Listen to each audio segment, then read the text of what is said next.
Hi, this is Jean Jo, and I'm going to be launching a new series called the ABCs of HOAs. So anything that buyers or sellers or owners of condos may need to be aware of. And to launch it off, I'm going to start off with the top 3 tips when selling a condo. So my first tip is gather all of the HOA documents that you can. So the state of California does require that sellers provide a certain number of, there's a list of certain documents that are required for sellers to provide to potential buyers so that they can understand their HOA well.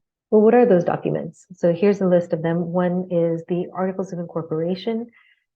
There are the Covenants, Codes, and Restrictions, also known as CC&Rs, the bylaws, financials, such as your budget, financial statement, reserve study, your rules and regulations, and the board meeting minutes for the last 12 months. That should cover at least the last 12 months, as well as your newsletters over the last 12 months, if there are any. And then finally, there's the master's insurance for the HOA. And I'll be covering these documents in more detail in a later video. So one thing to keep in mind, some HOAs do have these documents available on a website for homeowners to access, or you may have had them emailed to you from your property manager in an annual disclosure. Whatever the case, if you do have any of those available, then I would really recommend that you collect them and keep them on a file on your computer. Some HOAs will have a property manager or a system that will charge a fee if you want to request the document package, and that can range anywhere from $200 or $300 to $800 or more in some cases. And so it's important, even if you don't have all of the required documents, you might be able to get a reduced charge if you don't need all of them. So if you can find, if you have somewhere with you, and especially if you just bought recently, make sure that you have in your files the CC&Rs, some of the main documents, and then you might need to just order a few of the updated ones when the time comes. So you'll save a lot of money as well as have all the information available. The last thing to think about with the HOA documents is the timing of ordering the HOA documents. So with the documents that you do need, generally you want to make sure that you don't order them too early or too late. And what do I mean by that? Well, if you order them too early, well, I'm thinking about selling my condo in a couple months. If you order the documents too early, what may happen is that some of those documents may not be the most up to date by the time you go to sell. Things like your financials, maybe the insurance timeline has expired and there's a new insurance available, the latest minutes or newsletters, those kinds of things are not going to be available. So you don't want to order them too early, but in the same line, you also don't want to order them too late, because it is important for the buyers to have them, to be able to review them, have enough time to review them for the sale. You don't want a situation where the buyer discovers something after you've already gone through the whole negotiation process. So, and they do have to have them before you close escrow. So it's important talk to your real estate agent. If you know that, if you're expecting that it's going to take a while to sell, then maybe you can hold off to order the documents until you get into contract. On the other hand, if you think that it could be a fairly quick process, then it might make sense to go ahead and order them ahead of time. It can take sometimes up to a week or more to be able to get those documents. So you don't want that to be what holds you up. So again, if you gather all of the HOA documents that you can, then you will be a step ahead of the game and be able to make sure that you have the documents at hopefully a reduced price and be able to provide all the information that you need to the buyer. Tip number 2, be aware of any red flags that may hinder buyer financing. Buyer financing obviously is if you have a situation where a buyer needs a loan. Typically for condos, condos tend to be very commonly one that will be a good place for the newer buyers to come in, first-time buyers, and oftentimes they will need to get a loan in order to purchase. What happens is when you have a lender involved, then they are going to want to know that they're going to actually want to know about the HOA. And there may be times when a lender may hesitate or may not grant a loan to an HOA, to a unit within an HOA that has certain issues with it. And so there are some red flags that you want to watch out for. So what are some common red flags that you might want to be aware of? The first one, signs of deferred maintenance. So if there's a lot of things that need to be taken care of, maybe the balconies, which is a big issue that I'll be going into in another session. But any signs of deferred maintenance that are major, that could be a potential red flag. Pending litigation. So is the association involved in a lawsuit of any kind? And if it is, you should have received, or you should be receiving, a letter from an attorney to explain what the situation is, and it may or may not become an issue with a loan. So important to look into that. Any special assessments. Again, it doesn't necessarily mean that you're not going to be able to get a loan, but the lender will want to know how much the special assessment is. That may impact some of the value. If it's something serious, then a lender may hesitate if that will point back to the deferred maintenance, and also a sign that maybe the association isn't as strong financially as a lender would like. So that could be a potential issue.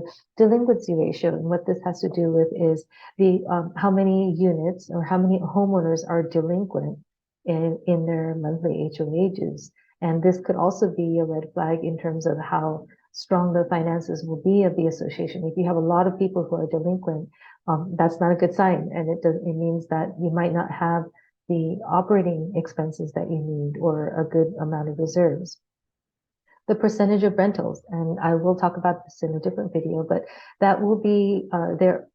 If you have a lot of renters, then the train of thought is that renters generally don't care as much about the unit, whether interior or even the exterior complex. So lenders generally don't like to see a high percentage of renters. 30%, 40%, you may see. If it's over 50, that's going to be a definite red flag. So just to be aware of what is that percentage of rentals. And then the reserves, are they sufficient? Do you have enough reserves available? Common rule of thumb, I think, is definitely if it's less than 10%, that could be a cause of concern. And then the lenders may differ in terms of what they're looking for. So that's something to also watch out for. And then finally, the master insurance. As you should be aware, if you are in an HOA or if you're not yet, what happens is that there are basically two types of insurance that are involved. One is the master insurance, which covers the main building, all of the common areas in a complex, in an HOA. And then there is also your individual unit insurance, which is called HO6, or walls in, quote unquote, walls in. And so what the lenders are going to be looking for is that master insurance that covers the whole building. There are sometimes, it's not frequent, but there are sometimes when there may be what's called a blanket policy. And that's a policy that covers more than one HOA, and it's kind of covering several buildings or several HOAs, and in order to make the cost a little bit cheaper, and lenders tend to not like that. So it's good to be aware of that if you have that as a common flag, as a potential red flag. Again, it doesn't mean that a lender will not lend automatically, that it will be ruled out, but it's definitely something that's good for you to be aware of, as whether you're a buyer, seller, or even just a homeowner looking to refinance. It's good to be aware of these things so that you're not caught unawares, and that when you are entering into a financing situation, check with the loan agent and make sure, see if they are, if these might cause any problems, so that you don't have any surprises when the transaction is going on. And tip number three, alert your agent about any HOA restrictions. What do I mean by that? Well, the HOA in their CC&Rs, the covenants, codes, and restrictions, will often have certain restrictions on what owners can or cannot do. And these will not necessarily impact the lender, but it may impact potential buyers, because they may want to do the things that they're not allowed to do, and you don't want them to find out after the fact. So one of the common restrictions that we see out there is a rental restriction. This is where an HOA can come out and say, we don't want any more than 20%, 25%, 30% of units that are rented in a building. That's pretty common, or that you'll find that often. Just to make a note that California laws actually do mandate that HOAs allow for at least 25% rentals. So if you do see an HOA that has, say, 20% as their rental cap, that is something that they need to change, and they definitely cannot enforce because it is a California mandate as of 2021. One thing to note about this, why does it matter? Well, if you have a buyer who is looking to buy an investment property, and then they need to be made aware that they might not be able to use it as a rental property. This, there's pros and cons to the rental restrictions. It can make sure that that you have less tenants and you have more owners who have more skin in the game and who are going to take better care, theoretically, of their unit and of the complex. But the downside of that is that you're going to miss out on the people who are looking for investment property. I actually do know of a situation where some people bought a condo thinking that they could rent it out, and then discovering after the fact that they couldn't, so they had to actually turn around and sell it for a loss. Thankfully, not my clients, but still, it was not a great situation to hear about, and definitely you don't want to get caught in that kind of a situation yourselves. Another common restriction that you may find is a pet restriction. They may do this by number, the number of pets you can have, the size, or how heavy a pet may be, or the type of the breed of animals. They may have that kind of restriction. Just a quick note: service and support animals are exceptions. They're not really considered pets. So, and that's a whole nother topic that I won't go into, but definitely the pet restrictions are important to be aware of. A lot of people these days are very, and in the past, can be very attached to their pets. And so it would be very upsetting if they found out later that they can't bring their pet in. So that's important to know. There are going to be some restrictions in terms of what they call architectural design, which is basically a request for modifications. So remodeling, renovation, if you're going to redo the flooring, the cabinets, etc., there may be some restrictions on that. And related to that is the flooring. So if you're on the ground floor, generally it's going to be okay to put in hard surface flooring. But if you're on the second floor and above, there are many condos, especially in the older buildings, that will say you have to have carpet just because of the noise potential for the units below you. So good to be aware of that, because that can impact. Some people want to have the hard surface flooring. Some people actually need to have it because of medical issues. The carpet is not good for them if they have allergies or other issues. So that's another one to be aware of. And finally, although not as common, are age restrictions. So there are some complexes, it'll be pretty obvious, but that is one that will come up where, and where you'll have all the residents, or at least one resident, needs to be 55 and above or 60 and above. There are going to be different age restrictions. Those are usually pretty obvious to know, but it's important to be aware of. I do want to also add that there are also restrictions regarding marketing. So when you're about to put your condo on the market, there may be restrictions about signs. Can you have them? Where can they be located? In some complexes, they say you can only put them in the window, and that doesn't always make sense because the window might not be very visible from anywhere on the street.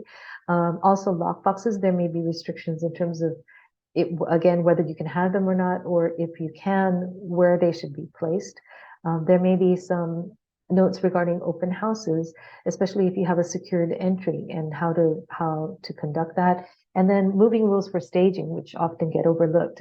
Many of the HOAs do actually have moving rules in general. If you're moving in or out, some of them consider staging as part of that move in and move out. And so really important to be aware of that, and make sure that your agent is aware of any of those rules, because otherwise you're going to be getting a call from your either your HOA board or your property manager. So those are the 3 tips. In conclusion, I would say know your HOA and be sure that you disclose anything you know to all potential buyers. Just as a general rule, whenever you're selling, you want to disclose. If there's anything that a buyer, the way to think about it is, if the buyer later on finds out, might they be upset? And if so, and if you're not sure, it's important to disclose any information about that. And second, I would say make sure understand any potential issues for financing. That goes back to those red flags And again, it doesn't mean that necessarily you won't be able to get financing. There are generally ways to work around it or to be able to find lenders that will be okay with some of those issues. But it's good that you at least understand them when you're going into it. And then third, just be realistic in terms of your expectations. If there are any red flags that may deter buyers, that may, understand that could impact the pricing that you get. So as long as you do these things, just at least, make sure that you disclose all things and then you can be aware of what situations may occur. I think that will minimize the surprises and make sure that you have the best sale, the smoothest sale possible. Thanks, and hope you can continue to check in because we'll be going in depth into some of these issues as well as many more about the ABCs of HOAs. And please be sure to subscribe and also let me know if you have any specific questions that you'd like me to cover.